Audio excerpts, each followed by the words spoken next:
Good evening. Welcome to Inside City Hall for Monday, April 14th, 2025. I'm Errol Louis. We begin tonight with the state budget, which is almost 2 weeks overdue, with negotiations currently at a standstill. A major sticking point has been proposed changes to what's known as discovery laws, how prosecutors can introduce evidence in criminal trials. And Governor Kathy Hochul is taking the issue on the road. She's been holding events. One of them was in Midtown this afternoon with domestic violence survivors. The governor is making a point about changes in the law that she wants to see. The governor joined me a short time ago for a wide-ranging conversation, including her thoughts about the Trump administration's immigration and economic policies. Here's the first part of our conversation. Governor Hochul, thank you for joining me tonight. We have an open door policy, so we're always glad to see you. But Thank you. When we spoke last time, it was after the budget was passed. Are you taking a victory lap in advance? Is this positive thinking? No, I spoke to you when I first introduced the budget in January, so I just thought I'd give you a progress report. Okay. And, there's no reason we can't wrap it up, in the near term, but people know what I'm holding out for, just like I had to do this with bail and significant housing reforms. We could build more housing because we have an affordability crisis. So everyone knows what I'm standing for, and I'm not wavering on my belief that we need to make some significant reforms before we can say this budget process is over. So I'll keep up the fight, and I don't think a lot of people are worried about the time clock. Maybe some reporters are, but most people aren't even aware there's a late budget because we're continuing to fund government. It's not like Washington when the government literally shuts down. So all services are being provided, and I have to use the leverage I have to say there's policies that are important that I don't believe will get done by the legislature, because this is who I'm fighting for, the people of this state, and they know it. I want to get into the substance of why this delay and why you're standing fast on this, but I wanted to play something for you. George Pataki, the former governor, Republican, the last governor, the last time there was a Republican governor was George Pataki, and he actually praised you for holding up the budget. I wanted to play a little bit of what he said on ABC yesterday and get your reaction. It's easy to have an on-time budget. All you have to do is give the legislators everything they want. But if you have the courage to stand up and take the heat, then you can make the changes that New York needs. And right now, in this budget battle, Governor Hochul is doing that, and I applaud her for it. Okay, what do you make of that? That's quite a compliment. I mean, I always am willing to stand up and take the heat to do what's right. And I have done so many events with victims of crimes whose cases were thrown out of court on technicalities that had nothing to do with anything that would have been, exculpatory for a defendant, anything that would have been important in that case, stuff that doesn't matter, duplicate body cams or a piece of paper that you already have a record of.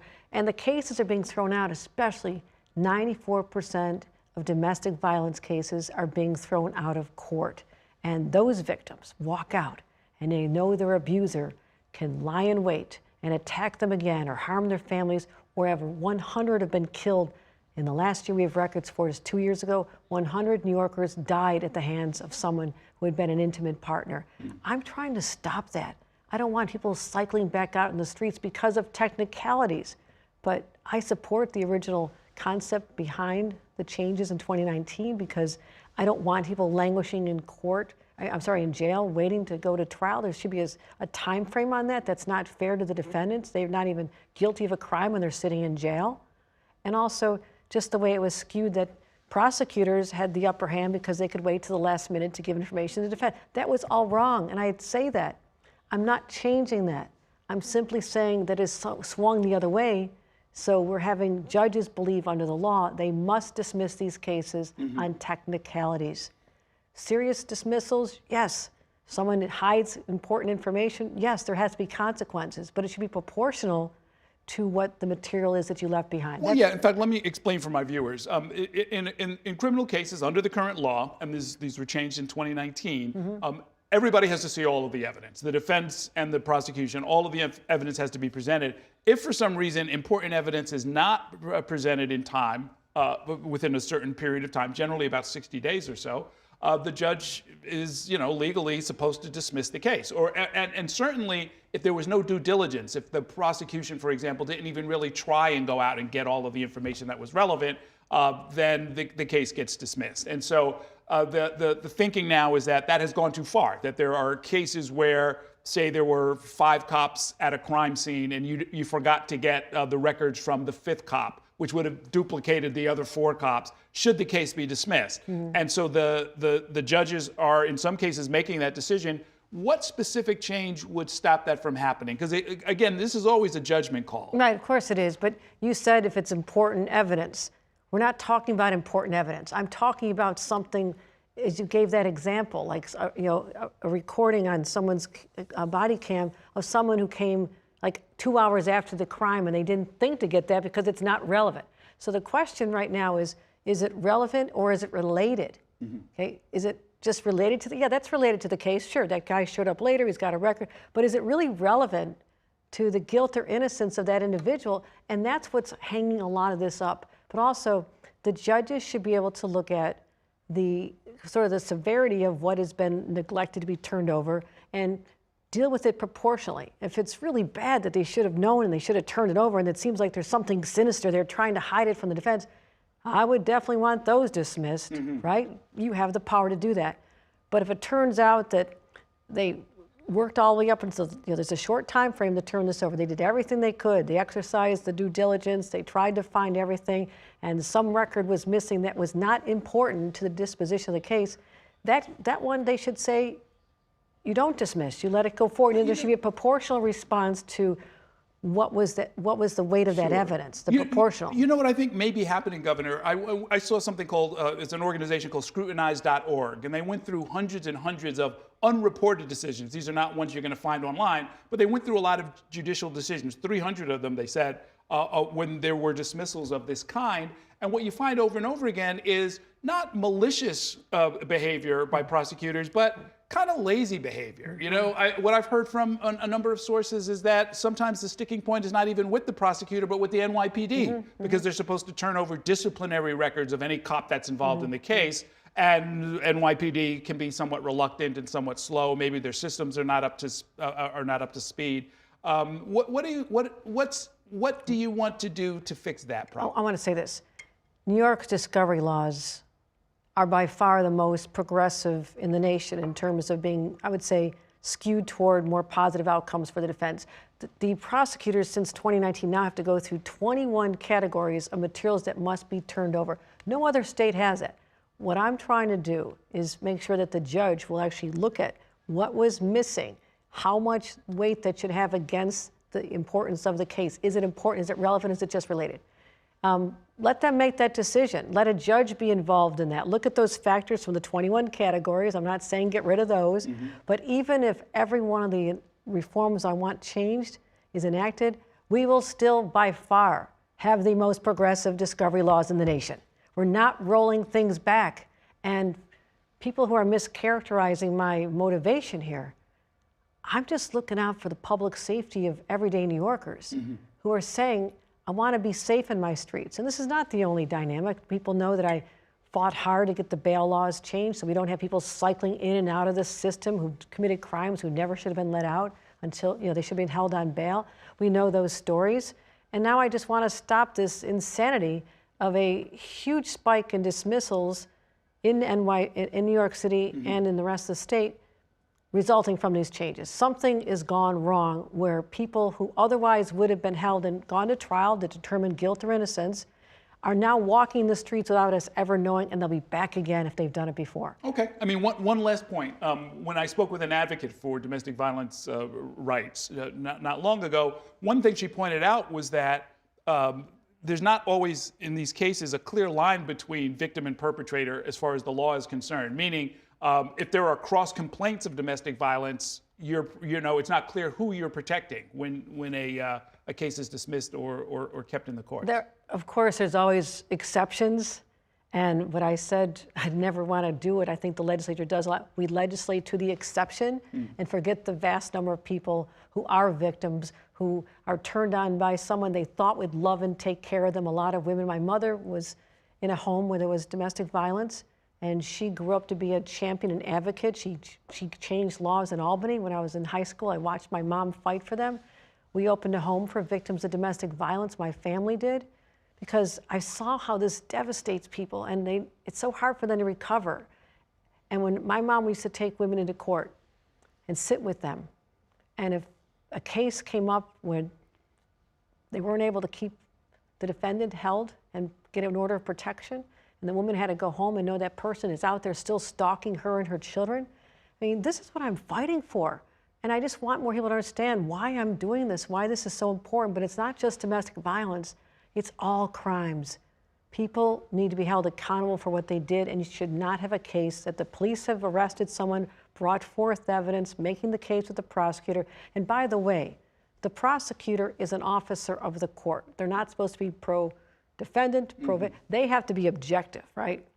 And they're not going to do something, or they should not do something, because there are consequences if they do something wrong in the first. They can be disbarred. They can be brought up on disciplinary charges. They can go through an exit. Their boss can be voted out of office. There's a lot of things that can happen. So I know there's a mistrust of the system. I understand that. This sounds personal for you, and it doesn't sound like the kind of thing that's going to get bargained away the way so many things get sort of traded up in Albany. I held firm on bail as well. Anything that has to do with the safety of New Yorkers who are feeling this sense that we don't care about them, we're not looking out for them, they're afraid to walk the streets, take our subways, have their kids walk home from school. I'm a mom. It is personal to me. The safety of every New Yorker is always going to be personal to me. It is time for a break. I'll bring you part 2 of my interview with Governor Hochul in 2 minutes. Stay with us.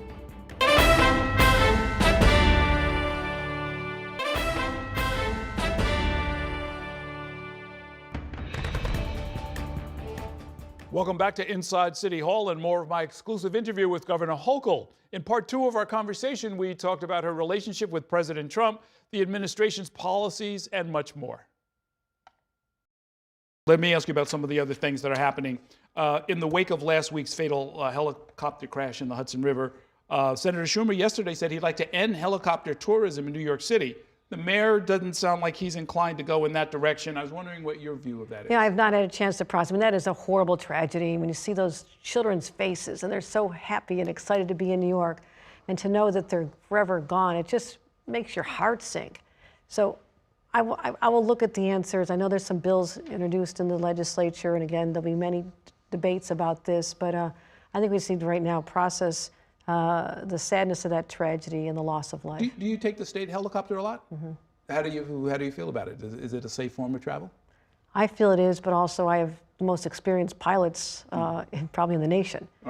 These people are battle tested, and so and they're constantly inspecting helicopters for their safety and taking this one out of commission because it's time for repairs.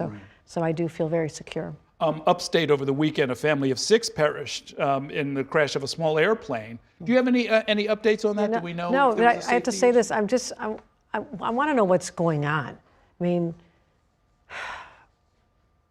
in this new administration in Washington, where there have been cuts, where there has been, this sense that we really don't need government to be there to protect us or work for us anymore. This whole rethinking of the federal government's responsibility. One of their responsibilities is to keep our skies safe. And that has not been happening. You look at what happened in Washington, just my son could hear it from his house, the crash in the Potomac. What's happened in New York, there's been so many airplane crashes and near misses. So air traffic controllers, run by the FAA. I mean, we should be looking to Washington, asking questions of them. What is going on here under your watch, Mr. Secretary of Transportation, who's more concerned about safety in the subways than he is safety in the skies, and that's his job to make sure our skies are safe. I'm continuing to focus on safety with the mayor in the subways, and guess what?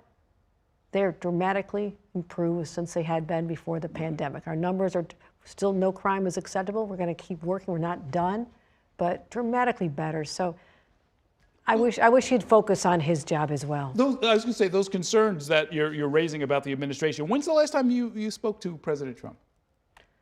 The day he did the tariffs. I got a phone call from him. Maybe was that 2 weeks ago now? The first wave of crisis, unforced destruction of our economy. I cannot exaggerate the impact. I have Wall Street. What did he do? He called to tell you to duck, or Wall Street might be a little busy today? No, Wall Street. I have Main Street. I have farms. I have everything. But no, he actually talked to me about Amtrak. Because we talked about this. I talked about Penn Station, when I was in his office. We had a long meeting, and I was talking about getting federal support for infrastructure projects. And I said, we can work together. I'm trying to find some areas where we can work together. And I said, I'm going to fight you on everything else. You know that. I don't mind standing up and taking on the fights. But an area we can get some collaboration, because I'll need federal dollars, something like Penn Station, which I was letting him know that Amtrak was a barrier to why it's taking so long. And maybe we can work together to do something about that. So he just called to let me talk about that some more. It was a very quick call. He goes, I'm working on Amtrak. There's this reputation that the president has that either you're with him and you're kissing his ring, or you're a sworn enemy and he'll try and destroy you. You seem to be steering a middle course. We'll see how long it lasts. My job is to protect New York at all costs, and if that means standing up to someone who I think has been very destructive, who has now hurt our economy, and whether it's the North Country where the commerce with Canada is now visitors are way down in Buffalo. Those local economies count on them shopping in stores, going to our sporting events, and even just that snapshot of what's happened to our state and driving costs up. I mean, Errol, you heard me talk about this when I was here talking about my affordability agenda. I have a plan to put $5,000 back in the pockets of families with little kids. The check tax credit, the middle class tax cut, the inflation rebate, you name it. We're finding a way to put it in your pocket, and at the same time, these tariffs are going to suck that money right out of your other pocket, maybe anywhere from $3,000 to $6,000 more. I mean, it's unconscionable what he is doing when he promised. The president promised on Inauguration Day that prices would go down, and guess what? They've gone way up. And heaven help anybody who's going to use real eggs on Easter. I have an Easter egg roll at the governor's residence, inviting kids from the neighborhood over, but I can't use. I have to use. Yeah, don't use real eggs. I can't afford them. Can't afford. I got to use lumps of tofu or something, maybe. What's your reaction to the administration threatening to pull federal funding from Columbia University? That appears to be expanding, and now it includes the other New York Ivy, which is Cornell, which is partly a state school, as a matter of fact. It's despicable. It is absolutely despicable. Threatening our educational institutions because they don't teach the way you want them to. Now, people who criticize the anti-Semitism on our campuses are not wrong. It is rampant in ways that are shocking to me, especially after October 7th. And I stand with the Jewish community. I went to Cornell after the threats, and right afterward, I came back from my father's funeral, who passed away when I was in Israel after the attacks. And I went right to Cornell and sat with the kids in the Center for Jewish Life. And they were terrified because it was someone who was posting social media content that should kill all the Jewish students. Sure. I mean, how are these kids supposed to learn and just socialize and have a normal college life when they're being threatened like that? So we have to continue focusing on that. Right to speech, right to protest. Yes, I was a protester. You were probably a protester on campus. We all did that. But it wasn't against other students. I protested apartheid in South Africa. My parents protested the Vietnam War. But it was never hurtful to other students. Right. And that's what we're seeing too much of. But that being said, but to take away and threaten schools' funding, which is used for research in vaccinations and cures for cancer. I mean, these institutions are also laboratories of ideas, and especially in the healthcare space. So it's a real crisis for New York to have that money gone from our institutions, and the problem is the state can't make it up. We have $93 billion that we get from the federal government in our budget. I can't make up the loss of money if that goes, or what private institutions. $93 billion with a B? Out of a $252 billion budget, 93 covers, it's Medicaid, it's education money, it is child care money, it is nutrition money. We rely on the federal government. It's why we pay federal taxes. Well, your proposed budget increases spending by about $10 billion. Under the circumstances, the kind of turbulence that you're talking about coming out of Washington, are you going to go to the rainy day fund or maybe make some adjustments? So much of it is mandated. I mean, Medicaid is one of the biggest drivers. Medicaid and education, the biggest, by far the largest part of our budget. And Medicaid costs go up. I can't stop that increase. I think it was 11 or 14% increase this year without adding anything. That's just how it happened. So I've got to continue providing services, but I have been very financially smart about these budgets. When I first became governor, we had 4% in reserves. We now have about 15% for that rainy day, which That was your target, yes. Could be a recession. We're at $21 billion, but I can't use it to backfill recurring expenses. What does that mean? I can do one-time shot of something. I can do something to help put money in people's in their pockets, which I'm going to do with our inflation rebate. But I can't say that I'm going to invest more in a program that I need to have that money year after year after year after year. That's called recurring expenses. We cannot do that. It can be one shot only. Before I let you go, there was something that just happened today. We just heard from the attorney for a Palestinian student, I believe at Columbia. A 10-year green card holder was taken into custody by DHS today. Does DHS coordinate with the state? Do you hear about any of this in advance? No, and I have said this to Tom Homan. I said, our laws say we will work with you, state police will work with you if you have a warrant, someone has committed crimes here, crimes in their own country, they're on a terrorism watch list. We will cooperate with you in those circumstances, easily. We did it under Joe Biden. We did this, we've always done this. But what you're trying to do is take, when you split up families like they did up in Sackett's Harbor, if you're familiar with this case, Tom Homan's hometown, they had masked and people walking with guns, the ICE agents, at 6 a.m., roused this family of a couple teenage boys, their mom and a third grader, and took them for 11 days to a detention center in Texas. And I said, they've got to come back. You've got to bring them back. They didn't do anything wrong. I talked to the farmer and everybody else. This community was in uproar. And this is probably a pretty red area of our state, right? And politics didn't matter. You just separated a family. And when they do that, I called and said, they've got to come back. I talked to Homan a couple times. They did come back. But my God, if we hadn't put on so much pressure, and the school, my God, the principal of that school fought so hard to get this family back united again. This is America, for God's sakes. Why should we have to worry about kids getting scooped off a campus or out of their beds in Sackett's Harbor? And I'm the governor. I will fight for my state, but this has gone too far. Okay, we're going to leave it there for now.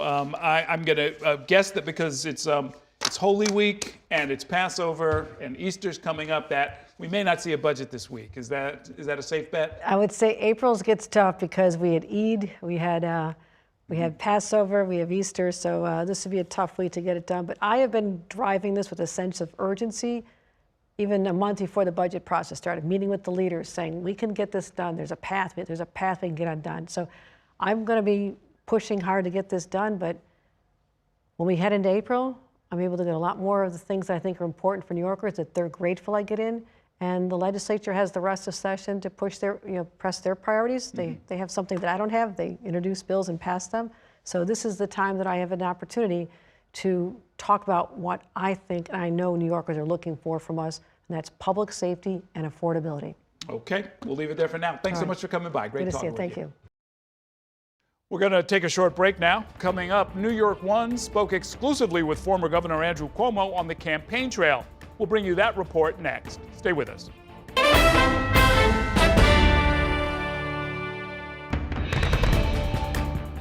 Thank you for watching our YouTube channel. Let Spectrum News be your resource for balanced, in-depth political coverage, and click the subscribe button right here.